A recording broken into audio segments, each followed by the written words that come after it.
गण गणपते नमः। आज आप सुनेंगे वाल्मीकि रामायण बालकांड का 49वां सर्ग। बोलिए गणेश जी महाराज की जय हो। सियावर रामचंद्र भगवान की जय हो। हनुमान जी बाबा की जय हो। श्री राम दरबार की जय हो। तो श्री राम की बात सुनकर ऋषि विश्वामित्र जी कहने लगे कि इंद्र अटकोश से रहित होकर बहुत डर गए थे। उनके नेत्रों में त्रास छा गया था। वे अग्नि आदि देवताओं, सिद्धों, गंधर्वों और चरणों से कहने लगे कि हे देवताओं, महात्मा गौतम की तपस्या से विघ्न डालने के लिए मैंने उन्हें क्रोध दिलाया है। ऐसा करके मैंने यह देवताओं का कार्य सिद्ध कर दिया है। पर मुनि ने क्रोधपूर्वक भारी शराब देकर मुझे अंडकोश से रहित कर दिया है और अपनी पत्नी अहिल्या का भी त्याग कर दिया है। इससे मेरे द्वारा उनकी तपस्या का अपहरण हुआ है। यदि मैं उनकी तपस्या में विघ्न नहीं डालता तो वे देवताओं का राज ही छीन लेते। ऐसा करके मैंने आपका कार्य सिद्ध किया है। इसलिए श्रेष्ठ देवताओं, तुम सब लोग ऋषि समुदाय और चारणागण गण मिलकर मुझे अंडकोश से युक्त करने का प्रयत्न करो। तो इंद्र का यह वचन सुनकर मर्दों सहित अग्नि आदि समस्त देवता, काव्य वाहन आदि पितृ देवताओं के पास जाकर बोले कि हे पृथ्वी, अपना यह भेड़ अंडकोश से युक्त है और इंद्र अंडकोश से रहित कर दिए गए हैं। अतः इस भेड़े के दोनों अंडकोश को लेकर आप शीघ्र ही इंद्र को अर्पित कर दे। अन्न को से रहित किया हुआ यह भेड़ इसी स्थान में आप लोगों को परम संतोष प्रदान करेगा। अतः जो मनुष्य आप लोगों की प्रसन्नता के लिए अंडकोश रहित भेड़ दान करेंगे, उनके आप लोग उसे दान का उत्तम एवं पुण्य फल प्रदान करेंगे। तो अग्निदेव आदि देवताओं की बात सुनकर पितृदेवताओं ने एकत्रित होकर भेड़े के अंडकोश को उखाड़कर इंद्र के शरीर में उचित स्थान पर जोड़ दिया। हे श्री राम, तभी से वहां आए हुए समस्त पितृदेवता अंडकोश रहित भेड़ों को ही उपयोग में लाते हैं और देवताओं को उनके दान जनित फलों को भागी बनाते हैं। अतः हे श्री राम, उसी समय से महात्मा गौतम की तपस्या जनित प्रभाव से इंद्र को भेड़ों को अंडकोश धारण करने पड़े थे।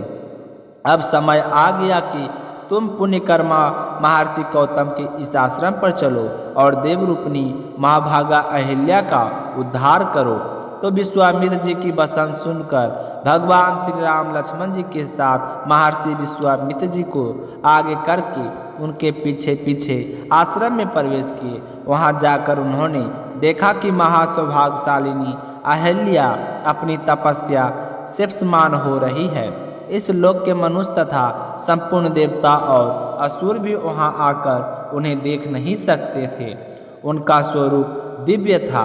विधाता ने बड़े ही प्रयत्न से उनके अंगों का निर्माण किया था। बेमायामाई सी प्रतीत हो रही थी। धूप से गिरी हुई प्रज्वलित अग्नि सिख की जान पड़ती थी। ओले और बादलों से ढकी हुई पूर्ण चंद्रमा की प्रभा से दिखाई देती थी तथा जल के भीतर उभासित होने वाली सूर्य की प्रभाव के समान दृष्टिगोचर होती थी। गौतम के शराबवश से श्री रामचंद्र जी का दर्शन होने से पहले तीनों लोगों के किसी भी प्राणी उनके दर्शन नहीं कर सकते थे। पर श्री राम का दर्शन मिल जाने से उनके श्राप का अंत हो गया और वे सबको दिखाई देने लगी। उस समय श्री राम और लक्ष्मण ने बड़ी प्रसन्नता के साथ अहिल्या के दोनों चरणों का स्पर्श किया। महर्षि गौतम के वचनों का स्मरण करके अहिल्या ने बड़ी सावधानी के साथ दोनों भाई को आदरणीय अतिथि के रूप में अपनाया और फिर उनका आतिथ्य सत्कार किया। श्री रामचंद्र जी ने शास्त्रीय विधि के अनुसार अहिल्या का वह आतिथ्य ग्रहण किए। कहते हैं कि उस समय देवताओं की धुंधी बज उठी, साथ ही आकाश से फूलों की भारी वर्षा होने लगी। गंधर्वों और अप्सराओं द्वारा महान उत्सव मनाया जाने लगा। महर गौतम ऋषि के अधीन रहने वाली अहिल्या अपनी तप शक्ति से विशुद्ध स्वरूप को प्राप्त हुई। यह देखकर संपूर्ण देवता वाह वाह करते हुए उनकी खूब प्रशंसा करने लगे। महातेजस्वी यशस्वी गौतम भी अहिल्या को अपने साथ पाकर सुखी हो गए।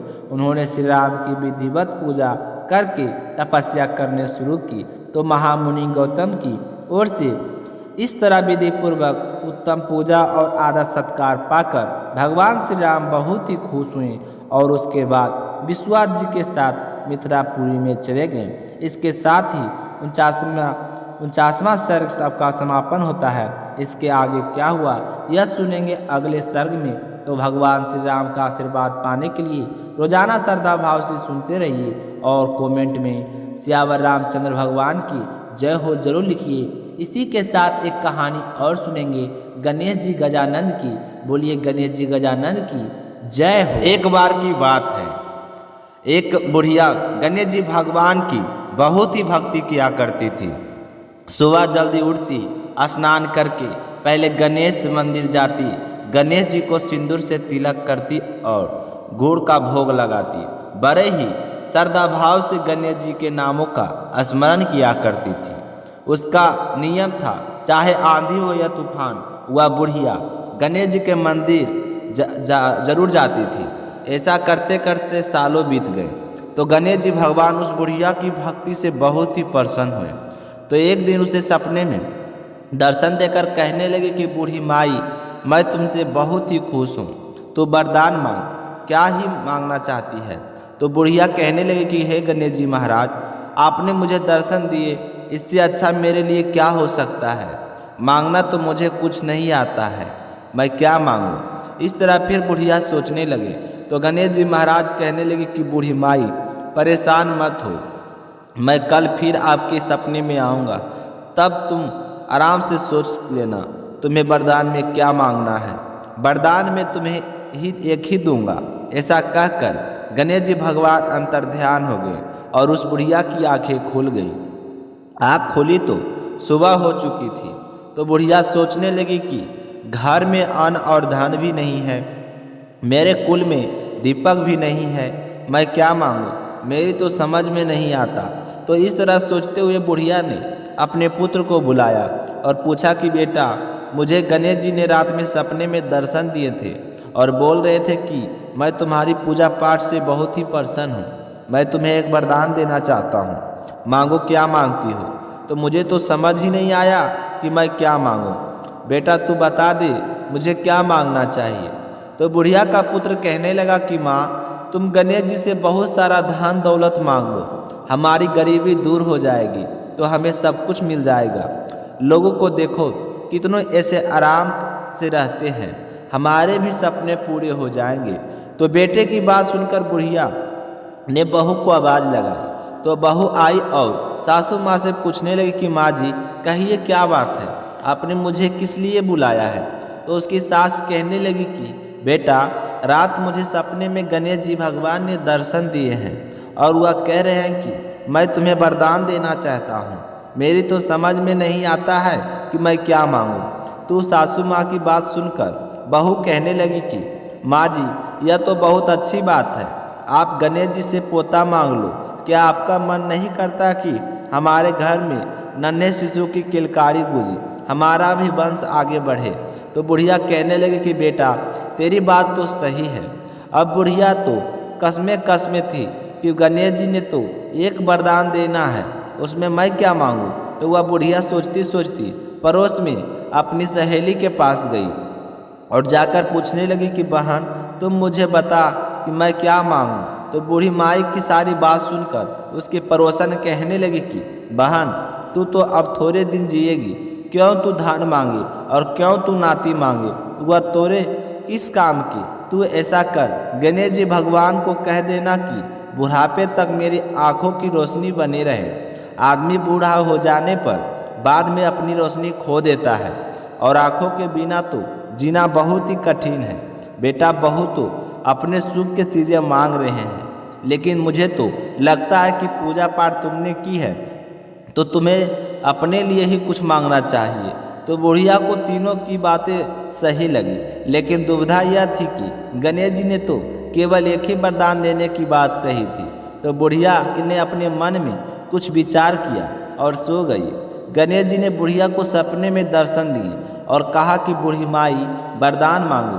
तो बुढ़िया कहने लगी कि प्रभु मुझे और तो कुछ नहीं चाहिए, मेरी तो एक ही इच्छा है कि मैं अपने पोते को सोने की थाली में सोने के चम्मच से भोजन करता हुआ देखूं।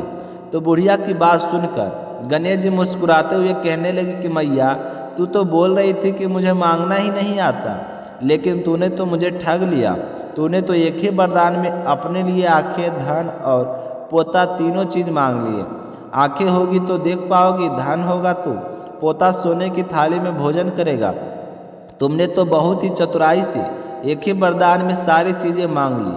मैं तुम्हारी भक्ति और बुद्धिमानी से बहुत ही प्रसन्न हूँ। जैसा तुमने वरदान मांगा है वैसा ही फल तुमको प्राप्त होगा। ऐसा कहकर गणेश जी भगवान अंतर ध्यान हो गए और बूढ़ी माई को जैसा मांगा था वैसा सब कुछ मिल गया। और बेटा भी खुश, बहू भी खुश, बहू बेटू के देखकर बुढ़िया भी खुश, बुढ़िया माई भी खुश हो गई। हे गणेश जी, गजानन जी, जैसे आपने बूढ़ी माई को दिया वैसे सबको देना। कहानी कहने वाले को, कहानी सुनने वाले को सबकी मनोकामनाएं पूर्ण करना।